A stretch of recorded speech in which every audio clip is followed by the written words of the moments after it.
Hello दोस्तों, हमारे channel में स्वागत है आपका।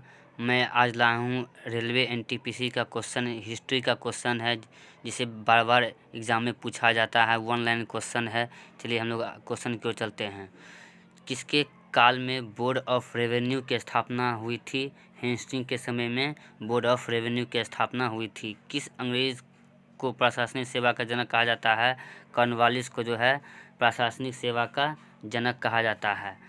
कलकत्ता में स्थित फोर्ट विलियम कॉलेज की स्थापना कब हुई थी? तो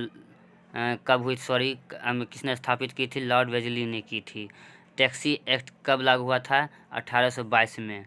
बैरकपुर में सैन्य विद्रोह कब आरंभ हुआ था? 1824 में। किस गवर्नर जनरल कार्यकाल में शिक्षा सुधार हुई थी? विलियम बेंटिंग के समय में। कलकत्ता मेडिकल कॉलेज की स्थापना कब हुई थी? 1835 में विलियम बेंटिंग के समय में हुई थी। बालिका हत्या पर प्रतिबंध कब लगाया गया था? 1830 में लगाया गया था। भारतीय प्रेस का मुक्तिदाता कहा जाता है? लॉर्ड चार्ल्स मेंटकॉम्ब को कहा जाता है। चलिए हम लोग आगे चलते हैं।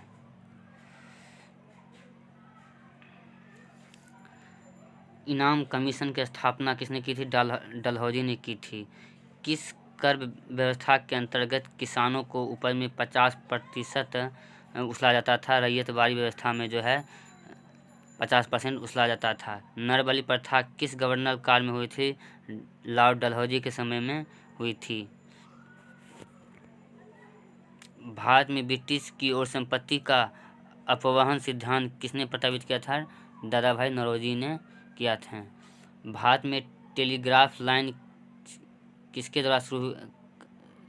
किसने शुरू की थी? तो डलहौजी ने आगरा और कलकत्ता के बीच में शुरू की थी। भारत में पहली सूती वस्त्र मिल कहाँ स्थापित हुई थी? मुंबई में स्थापित हुई थी। चलिए हम लोग आगे चलते हैं।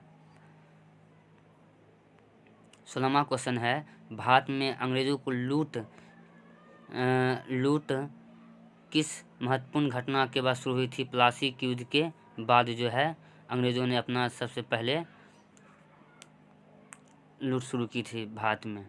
भारत में रेलवे लाइन किसने बिछाई थी? जॉर्ज क्लार्क ने जो है रेलवे लाइन बिछाई थी। भारत में ब्रिटिश भू राजस्व प्रणाली का अधिक लाभ किससे प्राप्त हुआ था? जमींदारों से जो है प्राप्त हुआ था। किसके द्वारा बंगाल और बिहार में अस्थायी बंदोबस्त का शुभारंभ किया गया था? लॉर्ड कॉर्नवालिस के समय में किया गया था। रैयतवाड़ी व्यवस्था कब लागू किया था? 1822 में। और महलवाड़ी प्रथा कब लागू किया गया था? तो 1822 में। रैयतवाड़ी 1820 में और महलवाड़ी प्रथा जो थी 1822 में। अंग्रेजों शासन में कौन सा क्षेत्र अफीम उत्पादन के लिए प्रसिद्ध था? बिहार। चलिए हम लोग आगे चलते हैं। 8वीं शताब्दी में बंगाल में वस्त्र उद्योग का पतन का क्या कारण था? ब्रिटिश को निर्यात करने वाले माल पर उच्च तटकर लगता था। नील कृषकों को दुर्दशा पर लिखी गई पुस्तक नील दर्पण के लेखक कौन हैं? तो दीनबंधु मित्र हैं। अंग्रेजों द्वारा प्रथम कहवा बागान कहाँ लगाया गया था? तो बयाना डामे जनपद में लगाया गया था। भारत में अंग्रेजों के समय प्रथम जनगणना किसके कार्यकाल में हुई थी जनगणना? तो लॉर्ड मेयो के समय में जनगणना शुरू हुई थी। सर थॉमस मुनरो द्वारा भू राजस्व बंदोबस्त से संबंधित है? रैयतवाड़ी बंदोबस्त जो है संबंधित है। अस्थायी बंदोबस्त के तहत जमींदारों को पूर्व राजस्व की कितना प्रतिशत राज्य को देना पड़ता था? 89% जो है राज्य को देना पड़ता था। भारत में भारतीयों द्वारा 1881 में स्थापित किए गए प्रबंधक में चलने वाली सीमित देयता का प्रथम बैंक कौन सा था? अवध कमर्शियल बैंक था। अंग्रेजों द्वारा पहली बार अस्थायी बंदोबस्त कहाँ लागू किया गया था? तो मद्रास और मुंबई प्रेसिडेंसी में लागू किया गया था। भारत में इस्पात का उत्पादन सर्वप्रथम कब शुरू हुआ था? 1913 में शुरू हुआ था। रेल विभाग द्वारा पृथक रूप से रेल बजट कब आरंभ हुआ था? तो 1924 में हुआ था। भारत में विकेंद्रीकरण शुभारंभ किसके समय में हुआ था? लॉर्ड मेयो के समय में हुआ था। भारत और अंग्रेज़ों की आर्थिक हित प्रत्येक क्षेत्र में टकराते हुए कथन किसने कहा था? जवाहरलाल नेहरू ने कहा था। चलिए हम लोग आगे चलते हैं। Poverty and un British rule in India के लेखक कौन हैं? दादा भाई नौरोजी थे। भारत में आधुनिक उद्योग की स्थापना कब आरंभ हुई थी? 1850 में हुई थी।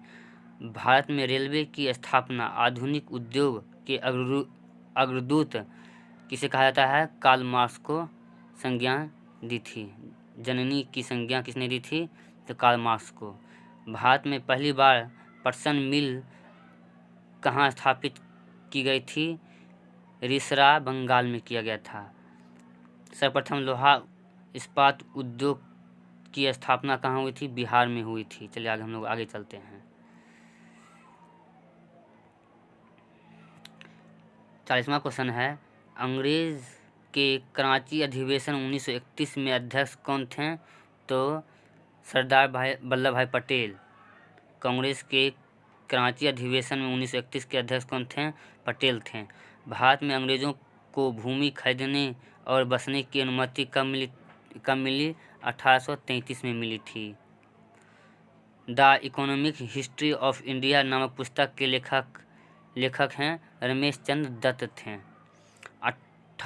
1938 में भारतीय राष्ट्रीय कांग्रेस के अनुरोध पर राष्ट्रीय योजना समिति बनाई गई। इसके अध्यक्ष कौन थे? जवाहरलाल नेहरू थे। तो किसके काल में सिंचाई आयोग का गठन हुआ था? लॉर्ड कर्जन के काल में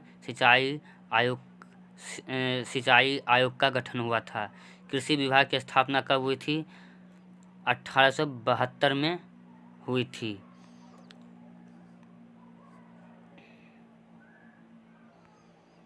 किस स्थान पर 1866 में भीषण अकाल पड़ा था? उड़ीसा में पड़ा था।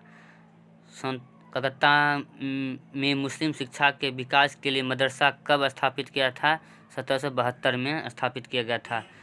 पहले समाचार पत्र बंगाल गजट का प्रकाशित कब हुआ था? 1780 में प्रकाशित हुआ था। गीता का अंग्रेजी में अनुवाद किसने किया था? विलियम विल्किन के समय में हुआ था, ने किया था। बिजली संचालित तार सेवा पहली बार कब आरंभ हुई थी? कलकत्ता और आगरा के मध्य हुई थी। बनारस संस्कृत विश्वविद्यालय की स्थापना कब संस्थापक कौन थे? जोनाथन डंकन थे। प्रशासनिक अव्यवस्था के आधार पर डलहौजी ने कौन सा ब्रिटिश साम्राज्य में मिला लिया था? अवध को। भारत में आधुनिक शिक्षा का प्रणाली की नींव पड़ी थी 1835 में।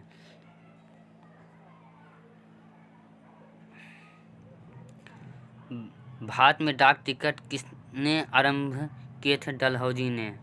अवध में स्वायत्त राज्य की स्थापना कौन थे? तो सादत खान थे। सुरक्षा प्रकोष्ठ नीति किसने संबंधित हैं? डलहौजी के। वारेन हेस्टिंग से संबंधित हैं। डलहौजी बुला गया।